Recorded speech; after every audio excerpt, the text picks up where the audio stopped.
کو غلط فہمی نہ رہے، زکوٰۃ، خراج، ٹیکس، جزیہ، یہ بڑے ایک مولوی نے بھی مجھ پر جرا کیا. مجھے حیرت ہوتی ہے کہ وہ مجھ سے آ جاؤ یار مل لو، بات کر لیتے ہیں.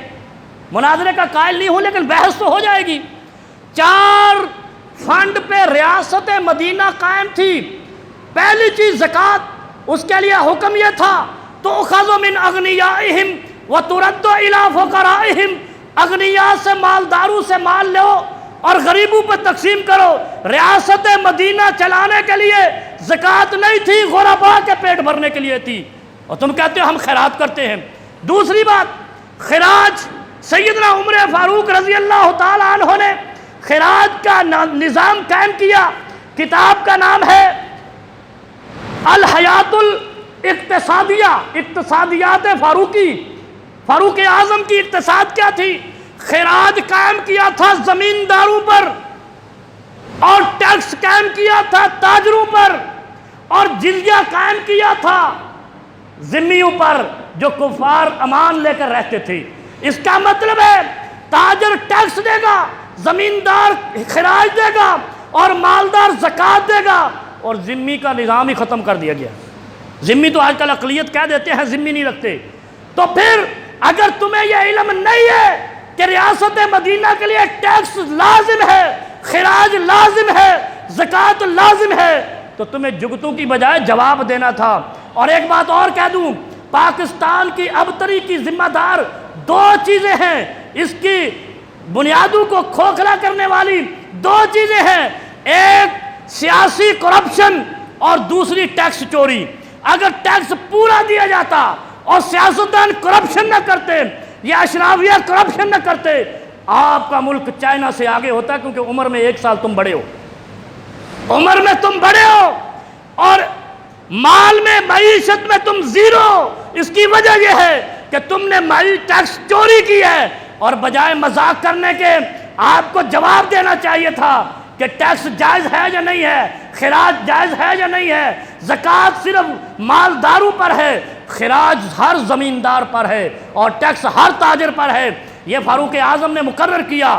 پھر جب فاروق اعظم رضی اللہ عنہ کی شہادت ہوئی، حضرت عثمان غنی رضی اللہ عنہ ممبر پہ چڑھے اور کہا، او لوگو، ریاست مدینہ چلانے کے لیے میرے ساتھ شراکت اقتدار کرو. وہ شراکت اقتدار کیا تھی؟ کہا فاروق اعظم نے 200 درہم پر ٹیکس نہیں لگایا، میں بھی نہیں لگاؤں گا، اور اگر 200 درہم سے زیادہ ہوگی تو 5 درہم ٹیکس ہوگا یا خراج ہوگا. 5 درہم ٹیکس ہوگا، اور اگر 200 درہم کے بعد 40 درہم کا مال زیادہ آپ نے تجارت کیا تو ہر 40 درہم پہ 1 درہم ٹیکس ہوگا. یہ عثمان غنی رضی اللہ عنہ نے سیاست المالیہ لقطب ابراہیم محمد، مصنف کا نام ہے، کتاب لکھی ہے السیاست المالیہ. تاریخ الخلفاء بہت مشہور کتاب ہے، خلفاء کی تاریخ اٹھا کے پڑھو. پڑھنے کا ٹائم نہیں ہے، جھکتے کرتے ہو بے شرمو. ٹیکس فرض عین ہے، خراج ٹیکس فرض عین ہے، زکوٰۃ فرض عین ہے. تینوں کی سزا برابر ہے، تینوں کا حکم برابر ہے. فاروق اعظم نے ریاست مدینہ چلانے کے لیے، پھر عثمان غنی نے ممبر پہ کھڑے ہو کر کہا تھا 200 درہم تک کسی پر کوئی ٹیکس نہیں ہے. 200 درہم سے 1 درہم بھی بڑھ گیا، 5 درہم آپ کو ٹیکس دینا ہے، اور ہر 40 درہم پہ 1 درہم ٹیکس دینا ہے. یہ تو ٹیکس کی بات ہو گئی. اب دوسرا قضیہ کیا ہے؟ یہ آپ کے ملک میں دھرنے کا بڑا، احتجاج کا بڑا شوق ہے. وہ ہمیں بھی شوق تھا، ہمیں بھی ہے، ہم بھی کریں گے. لیکن ایک چیز ذہن میں رکھیں، لوگ کہتے ہیں مولوی صاحب، وترا صاحب، آپ کو پتہ نہیں ہے آپ کے وزیر اعظم کا ماضی کیا ہے. تو میرے بھائی، آپ کو پتہ ہے فاروق اعظم کا ماضی کیا تھا؟ اسلام سے پہلے صحابہ کا ماضی کیا تھا؟ کبھی پوچھا ان سے؟ اس کا تو ماضی پتہ نہیں ہے ہمیں، کیونکہ تم نے بتا دیا. اسلام لانے کے بعد نبی مکرم ارشاد فرماتے ہیں ان الاسلام یہدم ما کان قبلہ. جب آپ نے اسلام کے اوپر توبہ کر لی، آپ کے پچھلے گناہ معاف ہیں. مانتے وہ نہیں ہیں جو کہتے قضائیوں کے نام پہ پیسے دو، آپ کی قضائیاں ہم کریں گے. شغل وہ لگا رہے ہیں. پھر یہ جو انتشار کی فضا قائم کی جا رہی ہے، یہ مجھے بڑا دکھ ہوتا ہے. اور میں اگر سیاست پہ بات نہ کروں، میں نے بار بار کہا ہے، شریعت، معیشت، سیاست اسلام کا خاصہ تھا، مولویوں نے شریعت کو اختیار کر کے سیاست بدماشوں کو دے دی ہے، پھر چیختے ہیں ادھر وہ سیاست پہ بات کی، مولوی صاحب نے بڑا کام خراب کر دیا۔ وہ سیاست کسی کی لونڈی ہے؟ سیاست ہماری ودیت ہے، ریاست مدینہ حافظ قرآن نے قائم کی ہے، فاروق اعظم نے قائم کی، ابو بکر نے قائم کی، عثمان غنی نے قائم کی، علی مرتضیٰ نے قائم کی، اور امام حسن بھی ریاست مدینہ کی اور خلفاء کی خلافت کو قائم کرنے کے لیے یزید کے خلاف برسر پیکار ہوئے تھے کہ وہ خلافت کے خلاف کام کر رہا ہے۔ کیوں اسلام کو آپ نے ممبروں میں بند کیا ہے؟ اور مجھے بتاؤ، 2 بچوں کے لیے 2 کروڑ بچوں کو خط غربت کے نیچے دھکیلنے والے، میرے ملک کے 2 کروڑ بچے خط غربت سے نیچے جا رہے ہیں، ہم احتجاج کر رہے ہیں کہ ان کو چھوڑا جائے، چوروں کو نہیں چھوڑا جائے گا، اس لیے کہ انہوں نے اس ملک کا ٹیکس کھایا ہے، ٹیکس چوری سکھائی ہے۔ پچھلے 72 سال میں سیاسی کرپشن نے ہمارا ملک نیچے کیا ہے۔ جس نے ٹیکس نہیں دیا، اسلام کے مطابق اس کو سزا ملنی چاہیے۔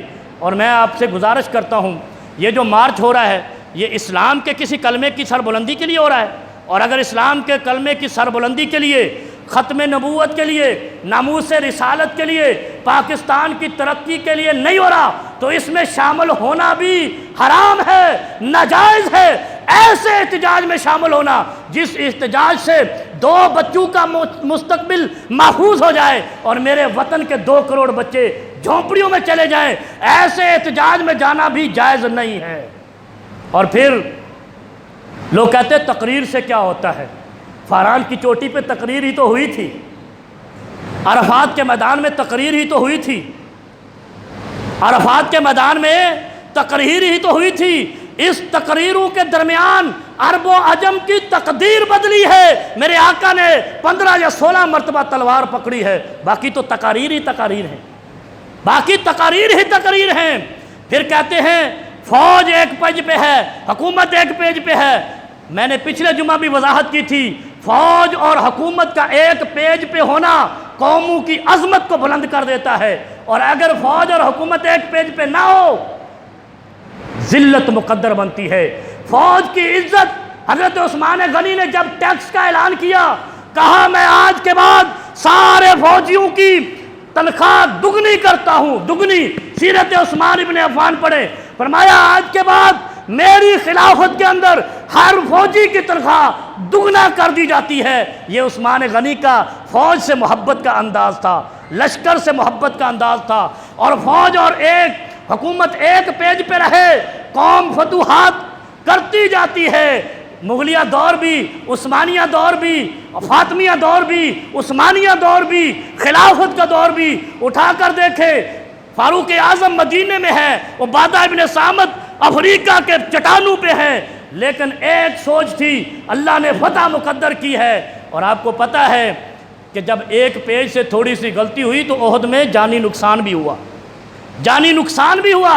اس لیے میرے بھائی، مسلمانوں کے خلاف یہ اور پاکستان کی ریاست کے خلاف جب تک اسلام کے خلاف کوئی حرکت یہ حاکم نہ کرے، اس کے خلاف نکلنا حرام ہے۔ میرے پاس ایک کارخانہ دار کل آیا پرسوں، مجھے کہتا ہے ٹیکس نے میری فیکٹری آدھی بند کرا دی، میں نے آدھے مزدور نکال دیے۔ میں نے کیوں؟ کہہ رہا ٹیکس بہت لگا دیا۔ میں نے کہا یہ بتاؤ ٹیکس کیا ہے؟ کہہ رہا 15% انکم پہ ہے، 17% سیل پہ ہے۔ تاجر برادری جانتی ہے، آپ بیٹھے ہیں۔ میں نے کہا یہ پہلے تھا یا نہیں تھا؟ وہ بڑے محبت سے اس نے کہا پہلے بھی تھا لیکن سختی نہیں تھی۔ آئے ہائے ہائے، رشوت تھی، سختی نہیں تھی۔ تم نے رشوت لی، ٹیکس چھپایا، اور ٹی وی پہ بیٹھ کے کہتے ہو مولانا تجھے درس نہیں ہے، دسترس نہیں ہے ٹیکس کے معاملات پہ، اور تجھے دسترس جس چیز پہ ہے مجھے نہیں ہے۔ تو نے حلوہ کھایا، ٹیکس کو حلوہ بنا کر کھایا اور ملک کو کنگال کر دیا۔ ملک آج 0 پہ چلا گیا۔ اگر تو شروع سے 15% اور 17% دیتا رہتا تو یہ ملک کنگال نہ ہوتا، اس میں قوم جھونپڑیوں میں نہ رہتی۔ کوئی نیا ٹیکس نہیں لگایا، لیکن مہنگائی آئے گی، اس لیے کہ ٹیکس چوروں نے ایک نیا حربہ نکالا ہے کہ حکومت نے کہا ٹیکس پورا دو، نہیں چھوڑیں گے، انہوں نے کہا مہنگائی ڈبل کر دو۔ آپ کے اوپر جو مہنگائی کا طوفان آیا ہے، ٹیکس نہیں بڑھا ہے لیکن لینا شرط عائد کر دی گئی ہے۔ میرے بھائی، نہ فوج کے خلاف جائیں، نہ حکومت کے خلاف جائیں، یہ حکومت آپ کے لیے مخلص ہے۔ میں ایمان سے کہہ سکتا ہوں کیونکہ میرے نبی نے بتایا۔ کیوں؟ لوگ نعرہ لگاتے ہیں اس کا ماضی گندا ہے، تو اللہ کے بندو، وہ جو اسامہ بن زید نے جس کو قتل کیا تھا اس نے تو تلوار کے ڈر سے کلمہ پڑھا تھا۔ میرے نبی نے کہا تھا حل شققت قلبہ، تو نے اس کا سینہ چیرا ہے؟ پھر وہ ساری زندگی استغفر لی، مجھے معاف کروا دو یا رسول اللہ، مجھے معاف کروا دو۔ اللہ کے نبی ساری زندگی کہتے رہے کیف تصنع بلا الہ الا اللہ اذا جاءت یوم القیامہ، قیامت کے دن اگر لا الہ الا اللہ اس کافر کا بھی آ گیا تو تیرا کیا بنے گا؟ تیرا کیا بنے گا؟ ان کا کیا بنے گا؟ جس نے فاروق اعظم کی سنت کو زندہ کیا ہے۔ بڑی بات کہہ رہا ہوں، مولوی لگاتے رہے فتویٰ، فاروق اعظم اسلام لائے، بیت اللہ میں گئے، کہا یا رسول اللہ میں اسلام اس لیے لایا ہوں کہ کفر کو للکاروں، اور عمران خان نے بھی تو ایوان کفر کے سٹیج پہ چڑھ کے کہا ہے کہ لا الہ الا اللہ، وی بلیو لا الہ الا اللہ، وی فائٹ ٹل ڈائی۔ اور فاروق اعظم نے کیا کہا تھا؟ اور جس نے اپنی بیویاں بچے یتیم کرانے ہیں آ جائے، فاروق اعظم ابن خطاب بیت اللہ میں آ گیا ہے۔ وہ یارو کہتے ہیں اس کی تعریف کرتا ہے، اور میں نہیں کرتا۔ میں اگر تیرا نواز شریف یہ کلمہ اقوام متحدہ میں کہتا رب کعبہ کی قسم ہے، میں اس کی بھی تعریف کرتا۔ اگر زرداری صاحب کہتے میں ان کی بھی تعریف کرتا۔ جو میرے نبی کے دین کی سر بلندی کے لیے کلمہ حق بلند کرے گا میں اس کو سر پہ بٹھاؤں گا، اس کی تعریف اور مدح کروں گا جس نے اسلام کا کلمہ بلند کیا ہے۔ کسی کے ایمان پہ شک کرنے والا یا مجنون ہے یا منافق ہے، یہ اسلام کا فتویٰ ہے۔ منافقت چھوڑو، یہ اسلام کے خلاف سازش ہے۔ اگر اس احتجاج کا ملک کی معیشت کو فائدہ نہیں ہے، ملک کے بچوں کو فائدہ نہیں ہے اور اسلام کو فائدہ نہیں ہے تو اس میں جانا جائز کیسے ہے؟ اس میں جانا جائز کیسے ہے؟ یہ بڑی بات کہہ رہا ہوں، مخالفت کا مجھے اندازہ ہے، لیکن میں دین کو فروخت نہیں کر سکتا، اسلام کو فروخت نہیں کر سکتا۔ کسی کے ایمان پہ شک کرنا بندے کو منافق کر دیتا ہے۔ نبی علیہ السلام نے اس کی بخشش سے ہاتھ اٹھا لیا ہے، بخشش نہیں کروائیں گے جس نے کسی کے ایمان پہ شک